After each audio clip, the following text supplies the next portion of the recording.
Hello, welcome to part 2 of Diabetes Mellitus with Nurse Terry K. How you doing?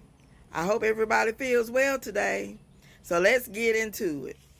Risk factors of diabetes mellitus. That includes excessive weight gain. Being overweight or obese is a main risk. I currently weigh, for example, 247 pounds. And I feel like that's a huge weight risk. So I have to do things in order to try to lose this weight. But sometimes I'm not encouraged. Sometimes I get hyper and sometimes I'm sedentary. So with that being said, let's go into the next selection. Waist size. Storing weight or fat mainly in the belly rather than in the hips and the thighs raises the risk.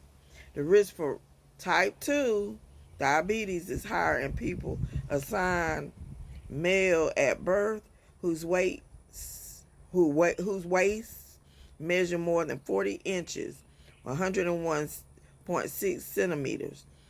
For people assigned female at birth, a waist measure of more than 35 inches, 88.9 centimeters, raises the risk.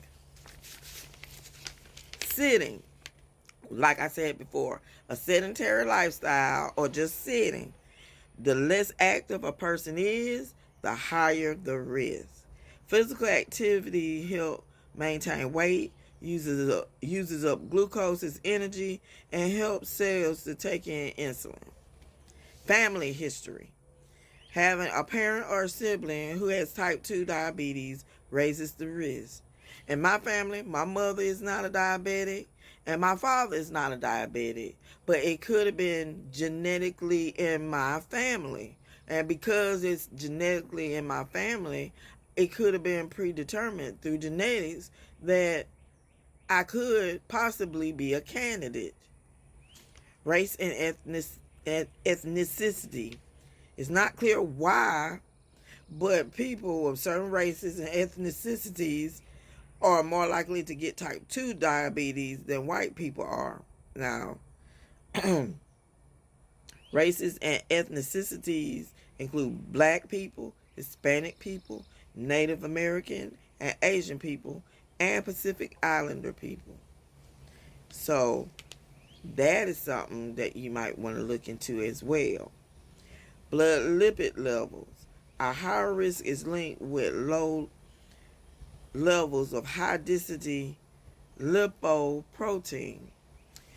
I've preached that before with high when you have high density cholesterol, which is the good cholesterol, the higher the risk is linked with high levels of a certain type of fat in the blood, triglycerides.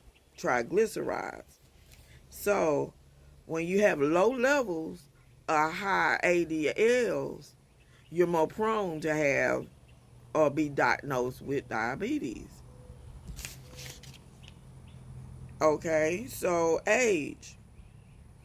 The type of the people who are at risk of type 2 diabetes goes up with age, mainly after 35. Pre-diabetes, and that's the stage that my provider diagnosed me at, is a condition in which the blood sugar is higher than the standard range, but not high enough to be called type 2 diabetes. If not treated, pre-diabetes often moves on to becoming type 2 diabetes. Pregnancy-related risk. The risk of getting type 2 diabetes is higher in people who have gestational diabetes when they are pregnant, and is higher in those who give birth to a baby weighing more than 9 pounds, 4 kilograms. Polycystic ovary syndrome. This condition results in irregular menstrual periods, excessive hair growth, and obesity. It raises the risk of diabetes. Complications. Okay, here's some common complications of diabetes. And it affects many organs and systems in the body. It includes the heart, blood vessels, nerves, eyes, and kidneys. Other factors that raise the risk of diabetes include include other disease processes. So, when you need to manage diabetes or blood sugar, it can lower the risk of the complications and other conditions. And these conditions may include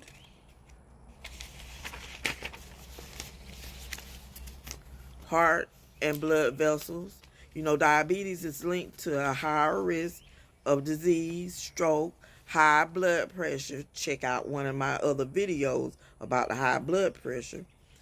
And narrow blood vessels called atherosclerosis. That was the word that got twisted, that my tongue got stuck on trying to say, but that's what the condition is.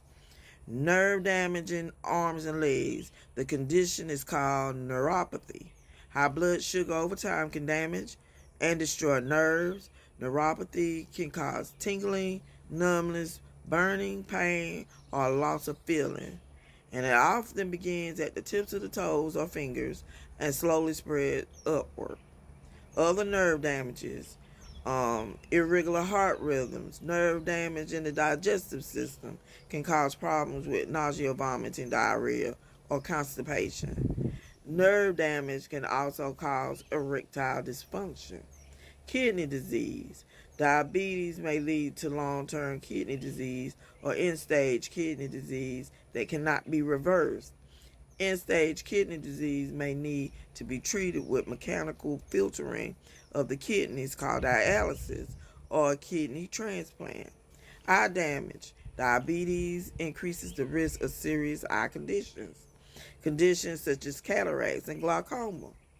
Diabetes also damages the blood vessels of the retina, which is a part of the eye that senses light. This is called diabetic retinopathy. This damage can lead to blindness. I had a condition with my eye, my right eye. I had to have a surgery on my right eye because I had a macular hole in my right eye. And my eye doctor didn't say for sure that it was related to prediabetes, but because you're increasing in age and you're increasing in the aging process, it could be a factor as well.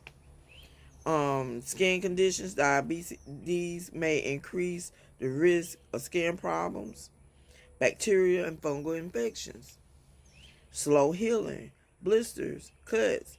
If they're left untreated, they can be serious problems. Bad damage can result to surgery or removal of a toe, foot, or leg, and this is called amputation. Hearing impairment, sleep apnea. Obstructive sleep apnea is common in people who have type 2 diabetes. Obesity may be the main cause of these conditions. And dementia. Type 2 diabetes seems to raise the risk of Alzheimer's disease and other conditions that cause dementia.